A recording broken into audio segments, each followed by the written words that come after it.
Okay, so to give you an overview of the topics we'll cover, one very important point is that I think diving and high diving can work together, as Mr. Marculescu said.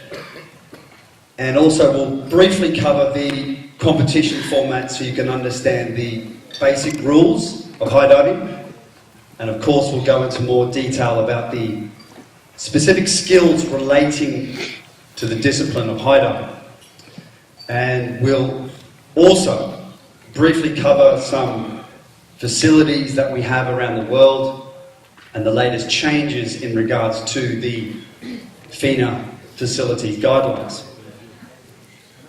Now in Sanya, in the FINA Gala, we put together a video which will demonstrate how diving and high diving can work together, and also the benefits of hosting high diving competitions. Like Mr. Marculescu was saying, we have an incredible opportunity with this portable diving pool, being able to place the pool in front of beautiful and famous backdrops. So please enjoy the video.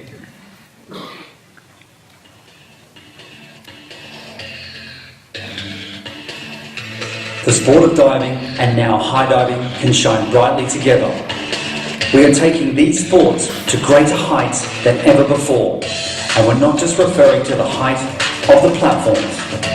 High diving is thrilling the crowds, and we're reaching record highs in terms of TV, print and web-based exposure.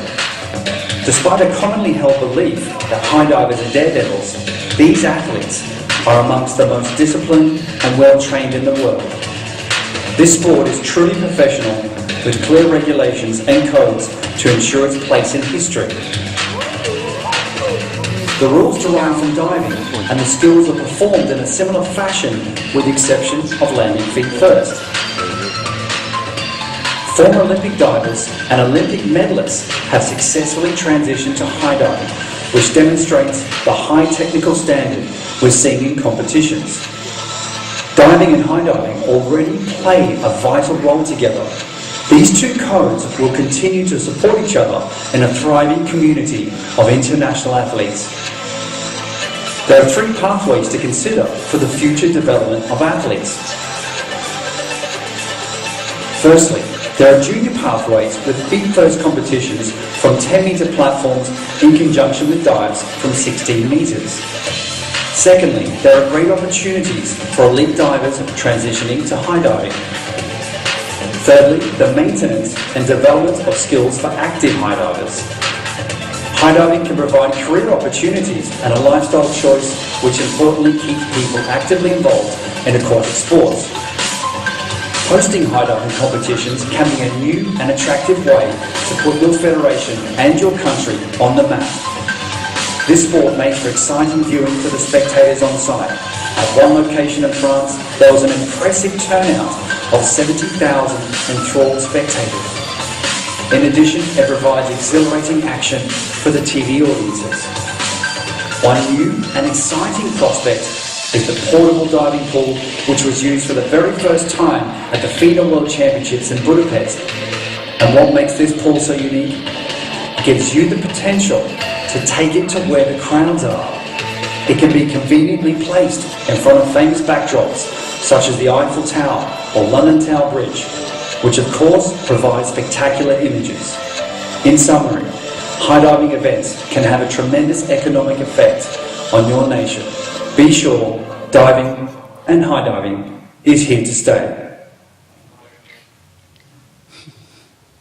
Well, I think that video really demonstrates, I guess, the future potential for the sport. It is obviously quite eye-catching, so it's really drawing to the media right now, and I think FINA is doing a great job with promoting this sport.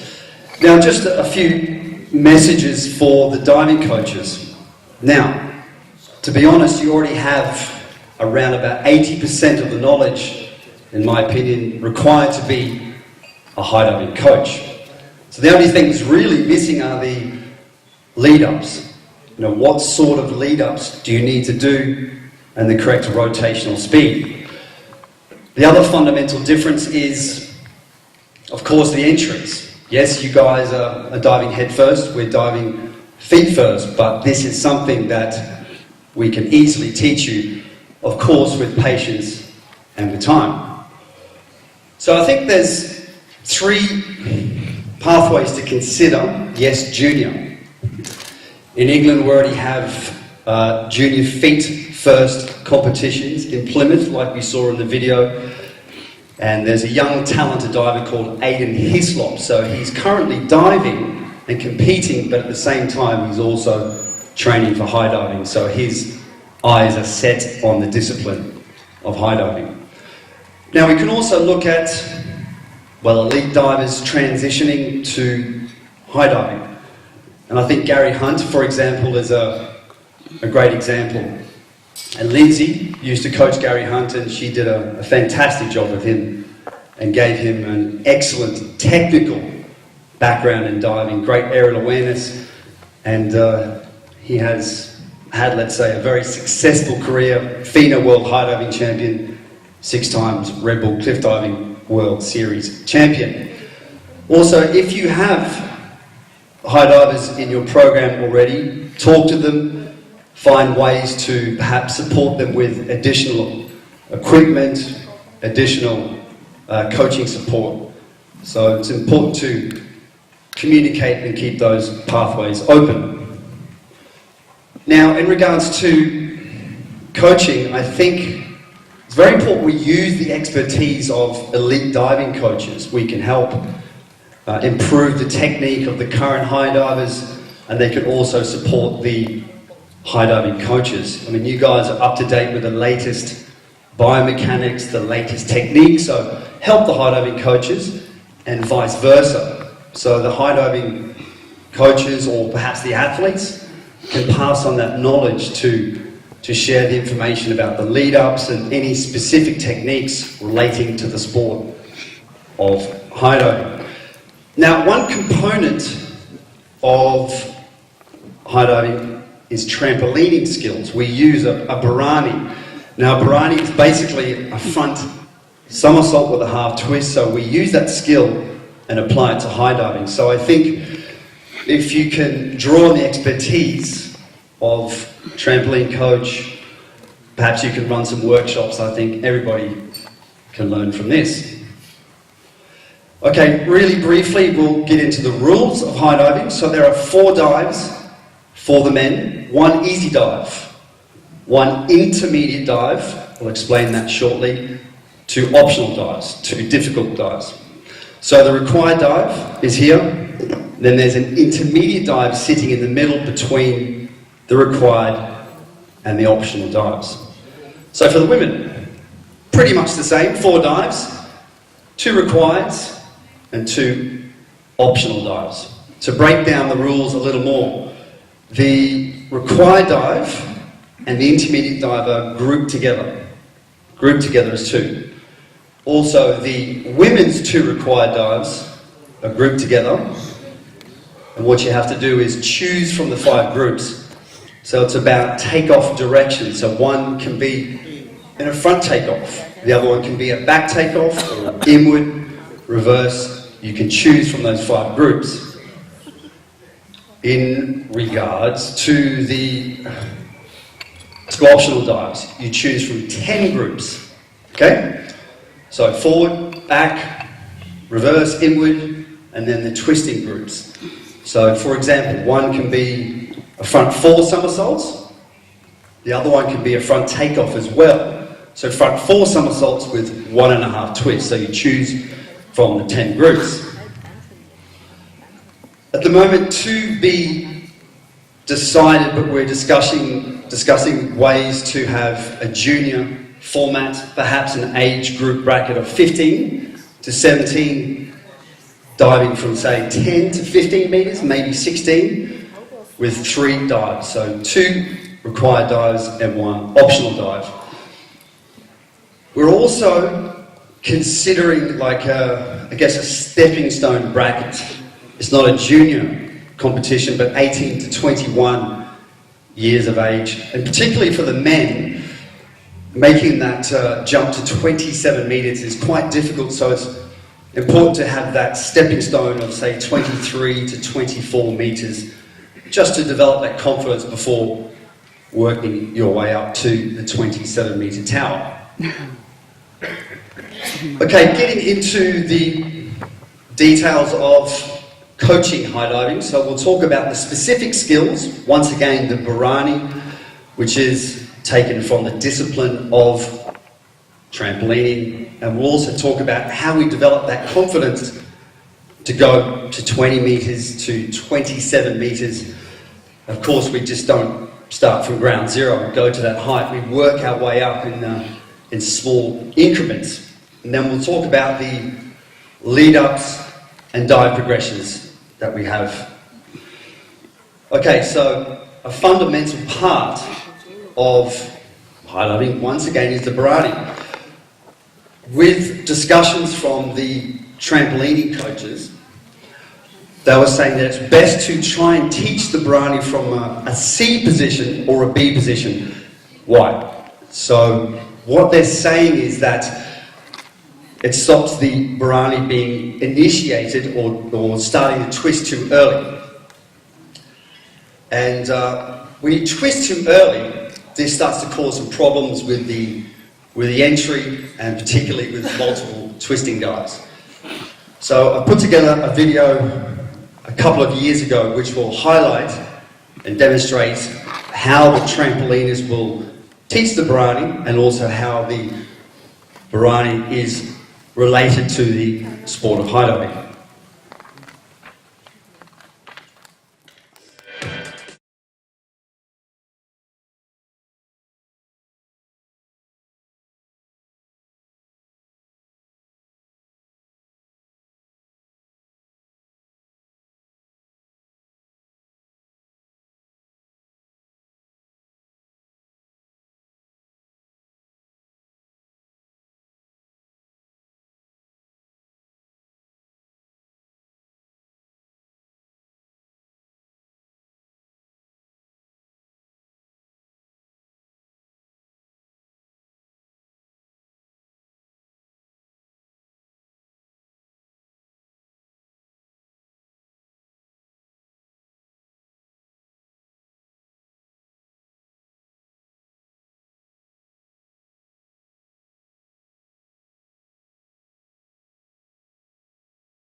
Well, I think with videos that gives you a much better understanding of how we're applying those sorts of skills to this discipline. Now, a few important points to make is when you are teaching the Barani, if this is your feet, this being your head, it's very important to try and really drive the heels up. And the way to kind of start the twist is to try and use the shoulders and also use the hips in unison. So the idea is to try and get the twist finished early. And just like in normal diving, you need to re-pike. So re-pike early.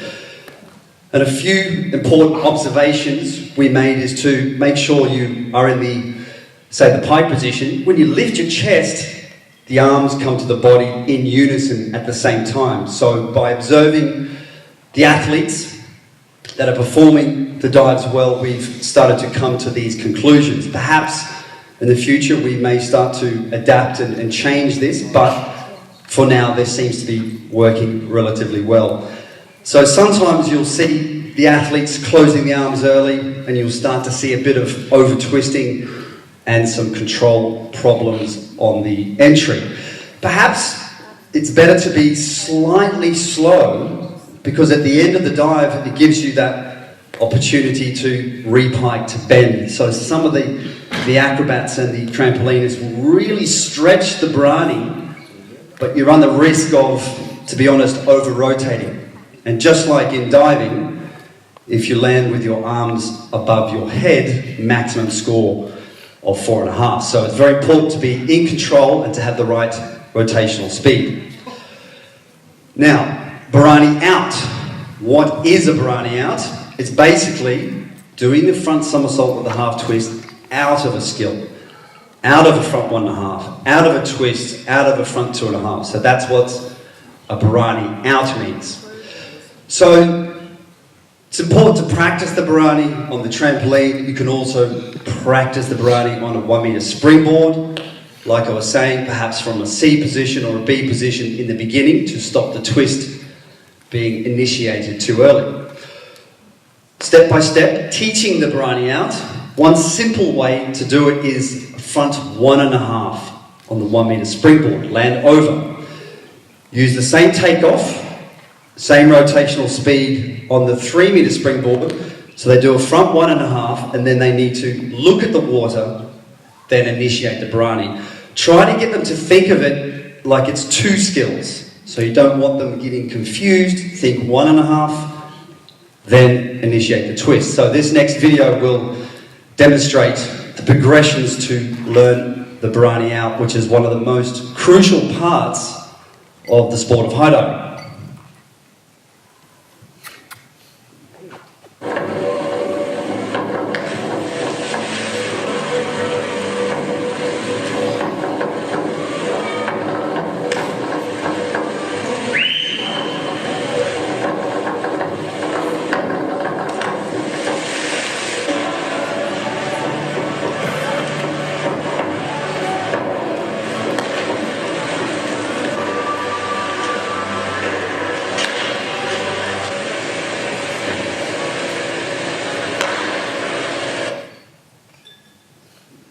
And once you master simple skills, it's quite an obvious statement, but you just work your way up in small, tiny increments to develop the confidence.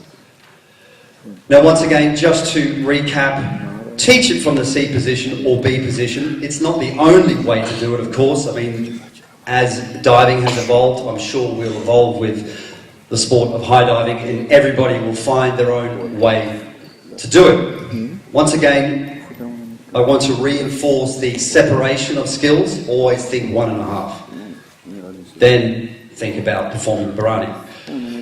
And the idea of the Barani is that you can keep your eyes on the water during the whole, the last stage leading up to the entry. Of course, you're moving at great speeds and you need to be looking at the water for as long as possible. That's why we use this maneuver from trampoline. Now, blind entries. What's a blind entry? Basically, it's not a Barani. It's doing a front somersault out of the skill. So you're using peripheral vision to adjust. It's a lot more difficult to land the entry, particularly when performing multiple somersaults and twists. So here's a video example of blind entries.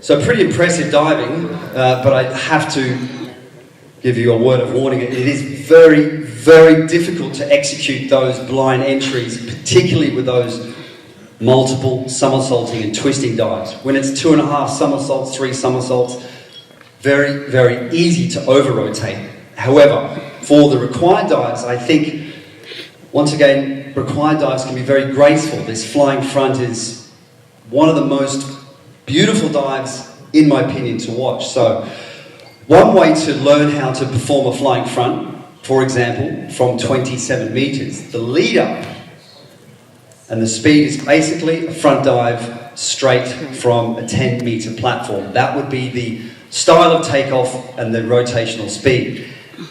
As you fly, about midway, you would enter the tuck position or the pike position. And to control the maneuver, it's important to lead the legs out horizontal, lead the arms out to the side. If they're rotating a little fast, they'll instinctively start to raise the arms to make the radius longer and control the dive. So, look, start with this on 10 meters. Work your way up to 12, to 14, to 16. Take your time with it. But the athlete will instinctively start to understand what to do with their arms just by taking your time to learn this skill. All right. Well, in diving, we have entry drills from 3 meter, 5 meter, 7 meter, 10 meter. Same principles. Just landing feet first. Sometimes it's just a front jump, a back jump. The athletes are doing running, baranis. They're also using equipment like mini trampolines. And I think that is one of the most useful things you can use in a conventional diving pool to practice the barani out and practice the entry. So here are some examples of many different athletes from around the world, and everyone has their own style, of course, but with the video you'll shortly understand the basics of the entry drills.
Well, I think that's pretty self-explanatory, all the different styles of entry. So just to go over some important points for the entry.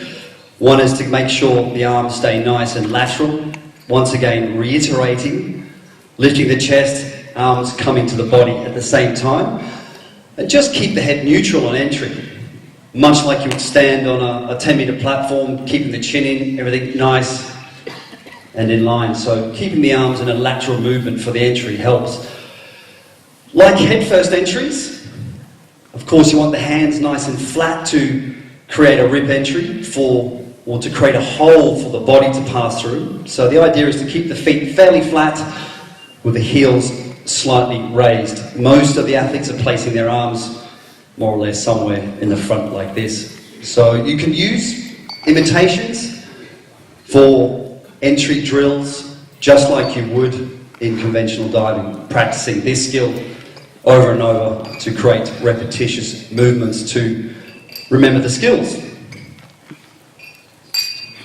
So we came to these conclusions once again just by observing the athletes that are consistent and performing well. So we start to use pattern recognition. So once again, of course, the sport will evolve with time and we'll find new techniques, no doubt. Okay, so developing the confidence. We don't go from ground zero to 20 metres or 27. We work our way up slowly to develop the confidence.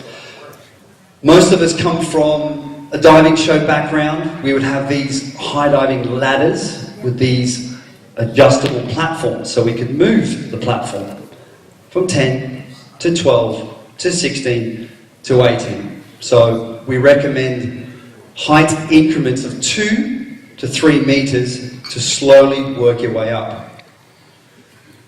Now the first dive most athletes try is something simple, 302E. What's an E? It means a 3-position dive. So it's basically a reverse dive pike. That's one position. Second position is straight, and then the tuck position. So a nice simple manoeuvre to make sure the athlete feels confident. Then another common dive would be front 2 somersaults with a half twist with the Barani out. So nice, simple, easy dives to start with. Here's an example of a reverse 3-position dive, perhaps the most common dive most high diving athletes use in the beginning.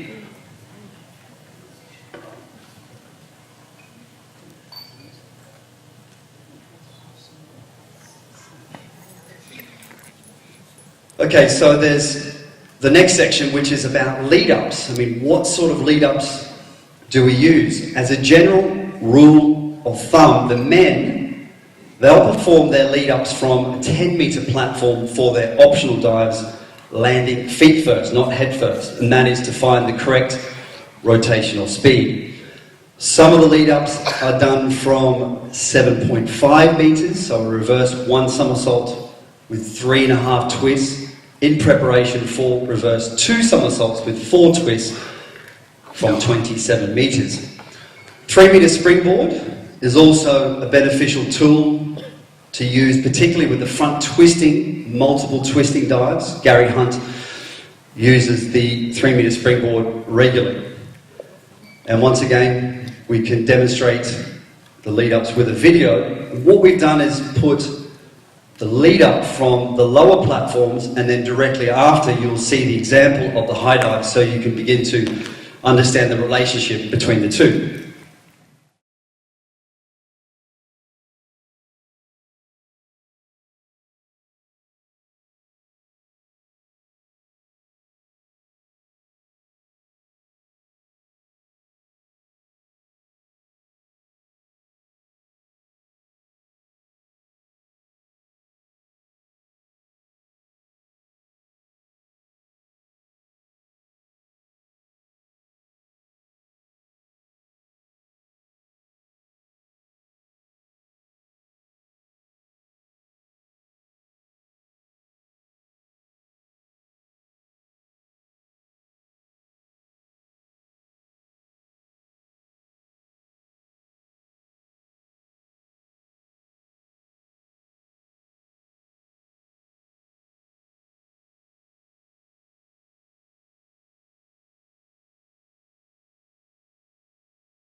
So I think you can appreciate them. I think the athletes now are really pushing the limits. I mean, we're talking about Blake Aldridge doing reverse 4.5 twists and then braning out. I've seen Gary do front triple somersault, 4.5 twists. I mean, and it's kind of interesting the way that they're starting to think about things like separating skills, 2 twists, stopping it, having a look at the water, 1 twist, 2 twists. Like, for me, it's been, to be honest, really exciting. I think they're doing dives I didn't even think they would try to do. So in some ways, I think they're really, in my opinion, revolutionising the sport. It's absolutely fascinating.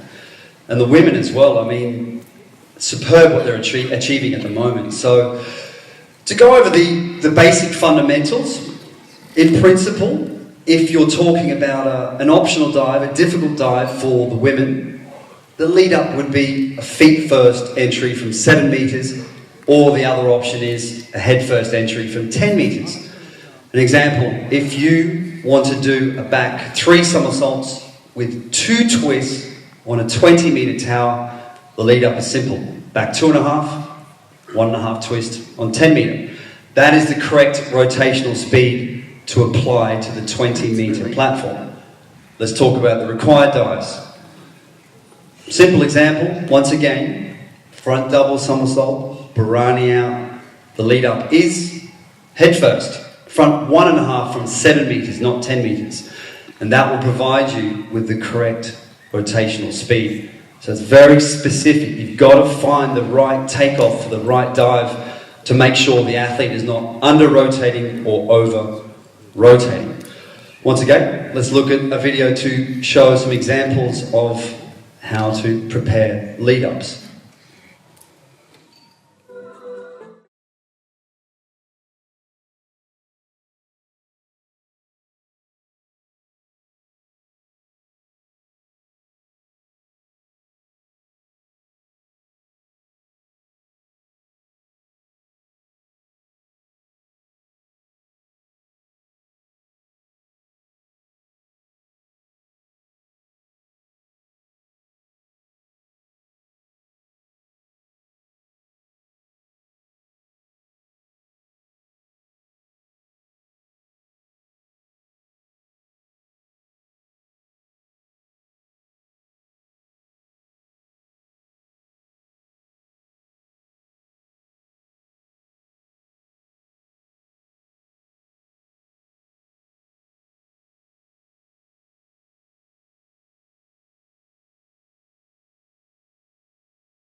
Well, there you have it. So, once again, the videos always demonstrated best, and I think you can now start to appreciate and understand the lead-ups in relation to the high dives. And so, I think it's important, like anything, and like the other lessons we learned from the diving coaches, take your time. Very important to prepare as much as possible, especially with this sport. And of course, the more prepared you are, the more confident the athlete will be. Now, high diving training frequency, this is just a general guideline. Of course, it depends on which time of year you're training at, whether you're leading up into the season. Like all coaches, you need a periodized plan. But generally speaking, your general diving, 5 to 6 days per week. You could also work on entry drills from 15 meters to 20 meters. Let's say 3 to 4 days per week, 5 or 6 dives per session. But from 20 and 27 meters, it takes a lot out of the body. So it's not really advisable to be high diving constantly through the whole year. Once again, have your periodized plan, have your strength block, go back to basics. Perhaps you start to learn new dives again, and around about 2 months before the season starts, you should be starting to perform your high dives to get in tune with the height.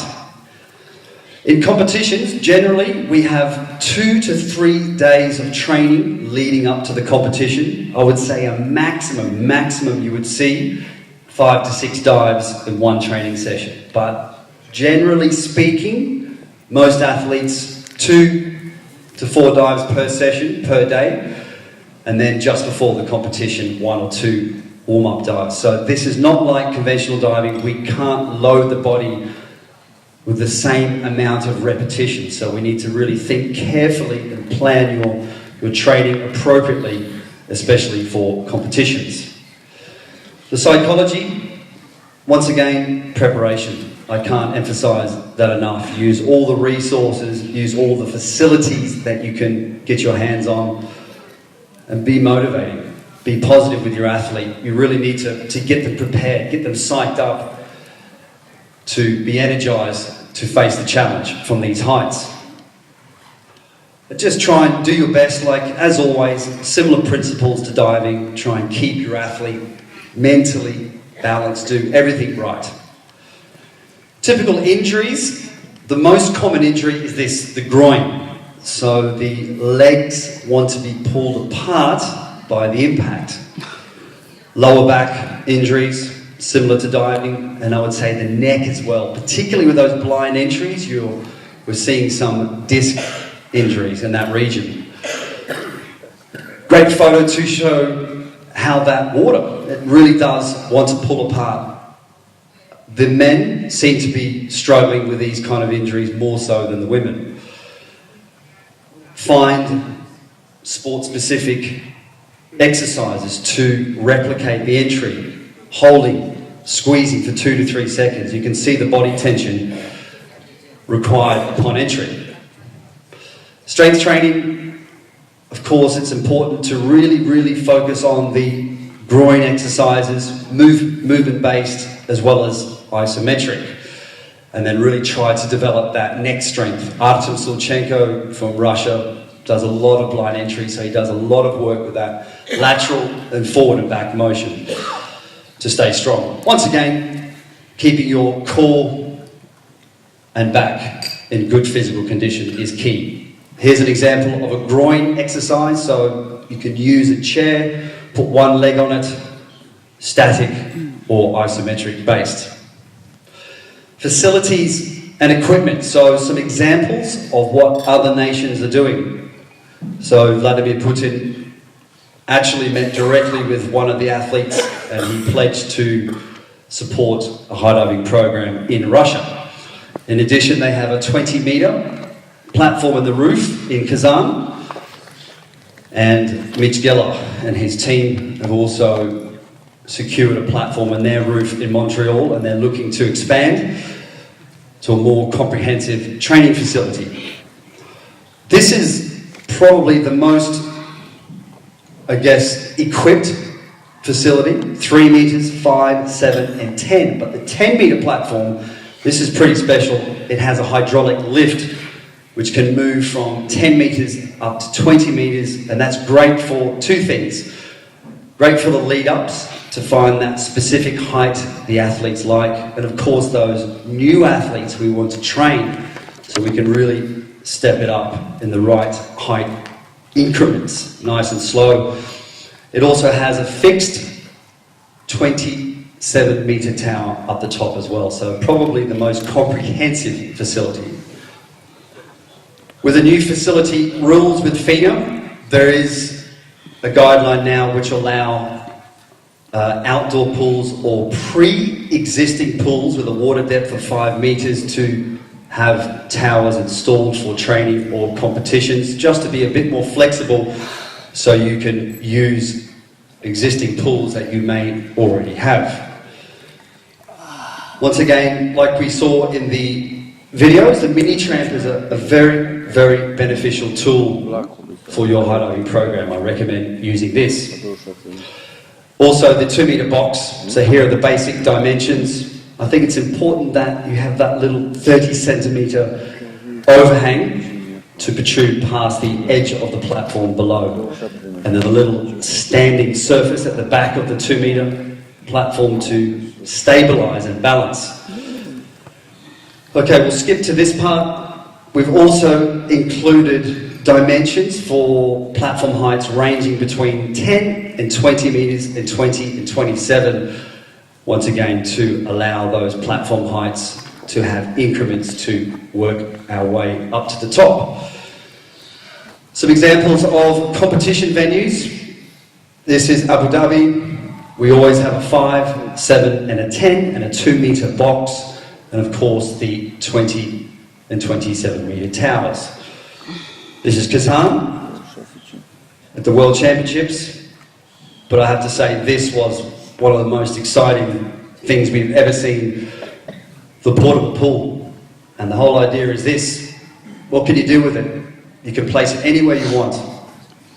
It could be Times Square in New York. Think about your city. Think about perhaps Red Square in Russia. Downtown in Prague, you can, there we go, Hannah's all happy about that. But imagine the images on TV. You've got the Gothic cathedral in the background. You can see all the spectators gathering around. And the idea is this: to have millions and millions of eyeballs watching the competition on television and on social media, as Melanie was mentioning. So use your imagination. It could be in front of the Eiffel Tower. Could be in Dubai. Hey, how about China? How about Shanghai? How about Beijing? So just try to use your imagination of what we could do with these portable diving pools. I think this is a very exciting prospect indeed. And this is the kind of crowds we've drawn in the past. That's 70,000 spectators. So just imagine what we can do with the pool placed in the right city, the right location. Your world's your oyster. And I say thank you very much indeed, and thanks for listening. And if you've got any questions, I'm here to answer them, of course. Thank you very much.